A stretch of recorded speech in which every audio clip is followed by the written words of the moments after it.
رقم 10 من نادي الاسماعيلي. يبقى كل فرقه عملت تغييرين، طلع عصام ونزل احمد الجمل، والزمالك بدا يخترق من الجنب اليمين، يطلع على طول ايمن محمدي. اوه الله، اخيرا اخيرا اخيرا هات يا محمد ناصر اللي اطلق القنبله.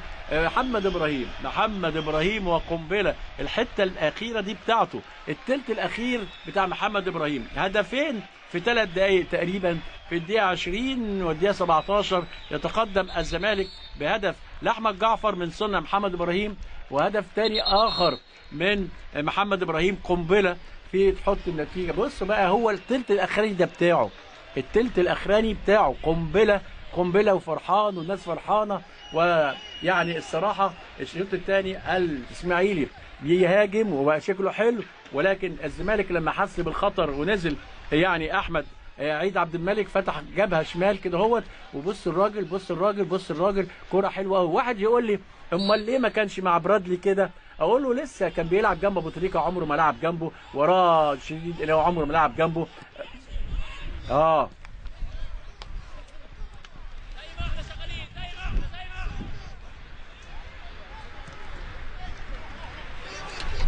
ادي حضن ما بين ايمن طاهر و